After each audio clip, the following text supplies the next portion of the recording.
Hey, welcome back to Dad Life Chess. Hope you are doing well. Thank you for watching this video. If you are brand new to the channel, please do subscribe. It helps me out. And leave a comment below what you thought about this game if you would. Well, it is time for us to do a game review on round 2 of the DojoLiga Season 2. I'm playing for the Smyslov Smoothhounds. If you watched the recap for round 1, I played against JJ last week, and it was a nightmare. Blundered on move 9, and it went downhill from there. Yeah, painful. So thankfully, my team carried us through. We won round 1 last week, but this week I was paired against, again on board 1, paired against someone who has a very strong rating online, and I kind of looked over their games, and I realized that this is going to be a tough game. So, crazy thing happened this week. We had scheduled we got the pairings. We're playing against the Kasparov Kookaburras. I love these names. The Smyslov Smoothhounds, the Kasparov Kookaburras. And so we got the pairings on Monday, and Danielle and we chatted over Discord, and we decided that we'd play the game Saturday morning. Well, the week went on. It was kind of a crazy week with all the things. And my wife and I were chatting a couple days ago. We were talking about Saturday schedule and, birthday parties and karate classes and getting kids here and there and everything like that. The dad life, the parent life there. And my wife asked, so what time will your game be over, do you think? And I was like, what game? She said, well, on the calendar, it says you have a tournament game. And I was like, oh, wow, thanks for reminding me. So we've thankfully kind of worked the schedule around, and my wife is an amazing wife. She was very gracious to allow this game to happen so I didn't have to forfeit. And so we ended up playing. What happened is since I wasn't really thinking about the game the whole week, this morning I thought, okay, I'm going to get up a couple hours earlier and we'll just look at some lines. And I predicted correctly what line my opponent would play, but I really didn't know which way to go. So anyway, so this is round 2. Let me pull up the board here of DojoLiga Season 2. If you notice, we changed the board color again, and it's probably not the last time. I just always am changing the board colors and the pieces and everything like that. If it becomes annoying, well, just tell me in the comments below. But I do like this color scheme a little better. The gray tones was just mind-numbingly boring. And actually, after watching this game, I needed something that was a little more bright and cheery, if you know what I mean. So I'm going to play D4. Everybody knows I'm going to play D4. We're going for the London, and my opponent, all of their games look like they were going to play D5. At this point, it kind of branches because I know that they're going to play this bishop F5 line. And International Master Alex Bonza recommends the move order knight F3, knight F6, bishop F4, and then bishop F5 to go into this kind of structure here. Quite honestly, I don't know if I'm thrilled about these positions. And perhaps the bishop F5 line is just a very solid way to play for black, and that's really what we get, is a very solid position. Once the game started, I had kind of looked over some lines. I was expecting or looking at a possibility of a different line that my opponent did not choose, and I saw maybe a small inaccuracy in their online play. Perhaps it was a bullet game or something like that. So I ended up choosing the knight F3 move order. Maybe in hindsight, we should have just gone for the bishop F4, and after this, I could have just played C4 here. This leads to a pretty dynamic game. But stuff like this, I can play here, and they can play this bishop D6 here. I can take, and I can play queen B3. It's a game, and it's definitely something interesting. This is a crazy line, actually. So I got to play E3 here. Maybe I should have gone into this. It would be a lot more forcing, a lot more complicated, but I chose the knight F3 move order. My opponent played knight F6. At this point, we're kind of blitzing out the moves. I played bishop F4. My opponent responded bishop F5. So we expected it, and it happened. This is the copycat variation, so-called. And I played E3 here. My opponent played E6, and I played bishop D3. I was expecting them to drop back, to be honest with you. this kind of leads into what I was looking at, and they kind of played this in one of their online games. And I would have been okay with this kind of an imbalance, getting the bishop pair. But this was the first time they stopped and kind of took some time and thought. Another way, they ended up playing bishop takes bishop, and I responded back here. But another line I looked at, and I think they've actually played this, is bishop d6. And there's kind of a funny line. It's like the ultra copycat line, which doesn't end well for black.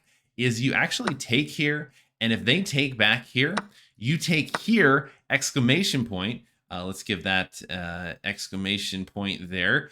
And if they're kind of forced now to kind of take here. You take with check. They go here. Then you go here, check.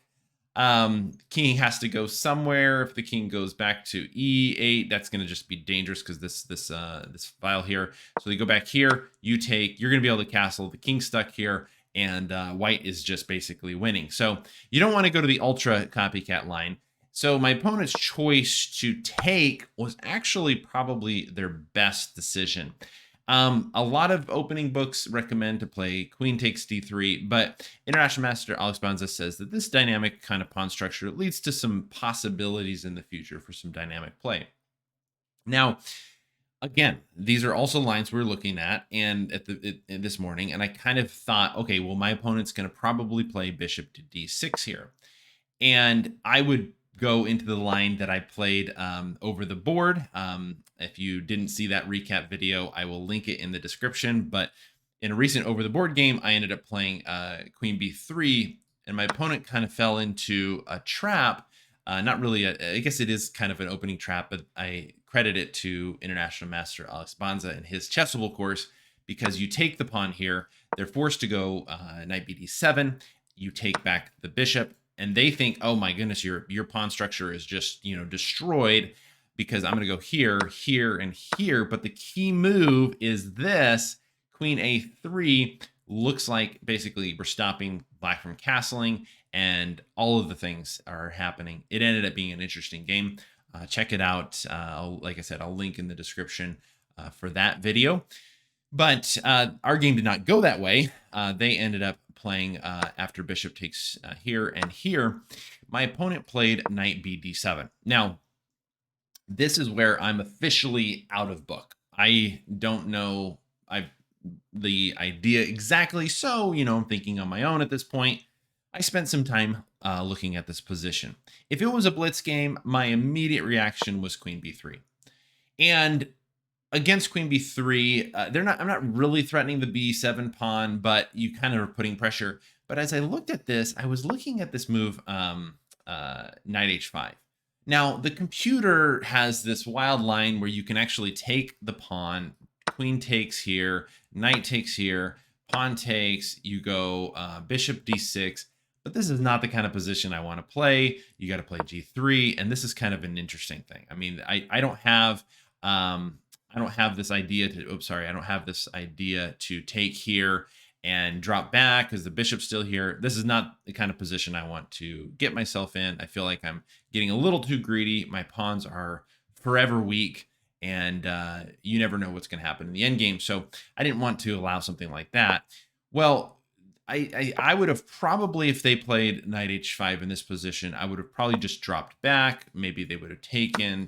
We have a little bit of an imbalance. I'm okay with that. I was also kind of looking at here, going bishop to g5, but then they can just play f6 here, drop back. They can go here, takes. It's interesting. Or they even just play, they can just play bishop e7 and trade off. But that one actually allows me to take this pawn. That wouldn't work. So anyway, instead of queen b3, I also looked at knight c3. And knight c3, in hindsight, was probably better, because now knight h5, I can go here. Okay, if they go here, I take, and then I go queen b3, or I can even castle. And I think this might have been a better choice. Well, instead, I ended up playing h3, and I give this move, maybe it was an inaccuracy or slightly not amazing move. Interesting, you might say. And my idea is if they play knight h5, I'm just going to be able to drop back. But, and I know this in the London, when you don't normally preemptively play h3, which is kind of passive, that's, I guess, the best way to describe it. If they haven't already committed their dark squared bishop. You see, if the bishop was on e7, then h3 is a good idea because you want to stop this idea. But now, and my opponent just blitzed it out right away. He plays bishop d6, and I'm kind of forced to take because obviously this would just be a really bad pawn structure. This is weak. All this is just ugly, ugly, ugly, ugly. So I'm again forced to take. They take back, and now I continue with queen b3. And here I was looking at this idea, but I would have probably taken and then even just brought my king here, and my rook can come to the c file. I looked at knight b6 as a possibility, but I still like this. I would have maybe just played knight c3, and I like the position better. I like the activity of my queen. Ironically, my opponent, after queen b3, my opponent played queen a5 check. And I wasn't even looking at this move. I don't know why I didn't see it, or I wasn't looking as a possibility. It's not like an amazing move or like, changes the evaluation of the position. But it just kind of showed me that maybe my calculation or my board vision was a little bit not as concentrated because my focus maybe, because here we have a move that is pretty obvious, and I wasn't even looking at it. I wasn't calculating at all. And so I looked at this move and this move. I didn't really want to block with the queen. I didn't feel like that was the best idea.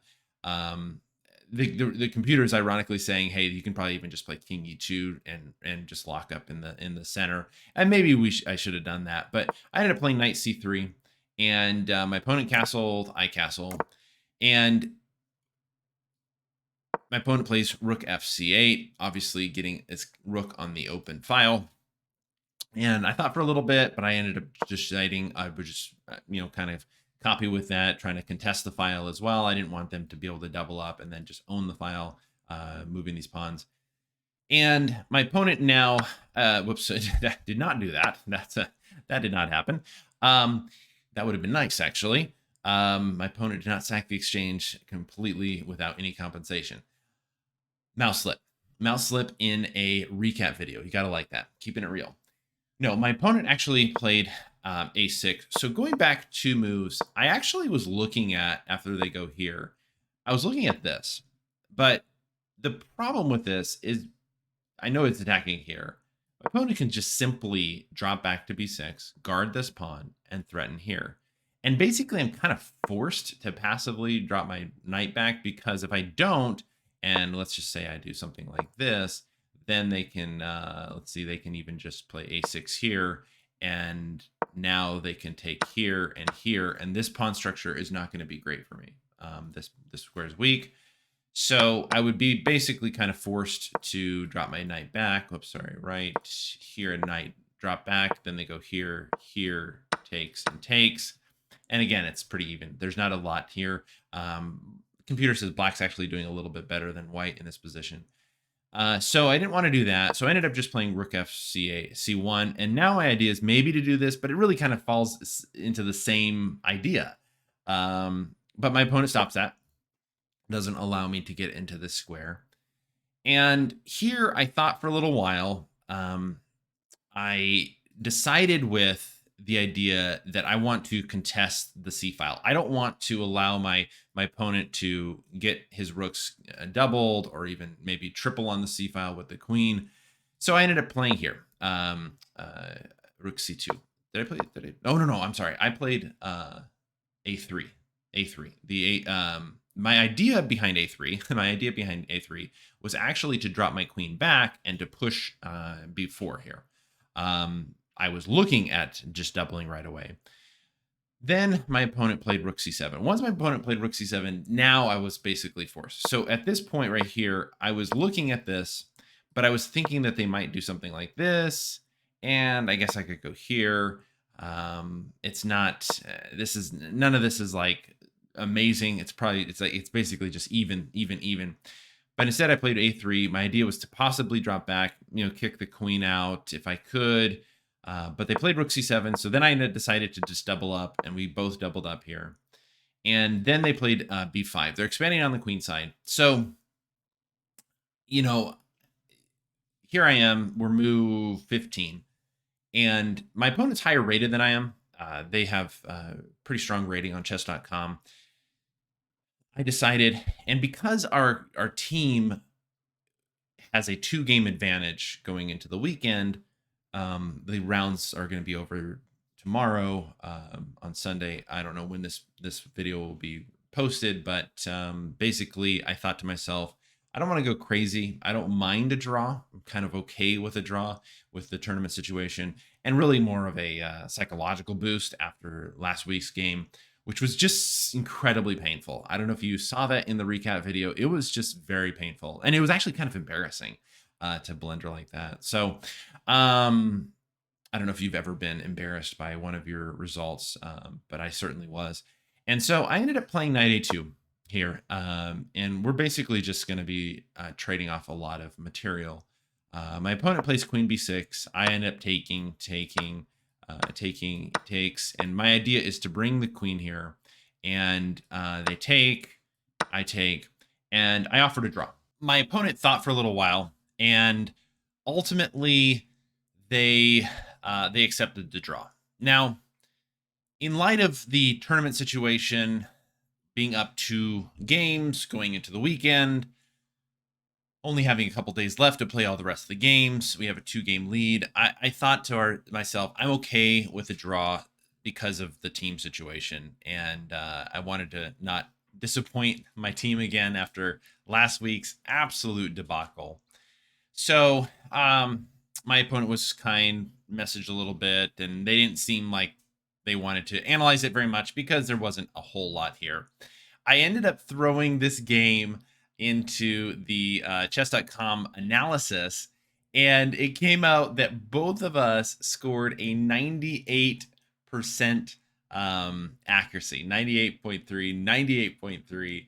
And I thought to myself, wow, how crazy is that?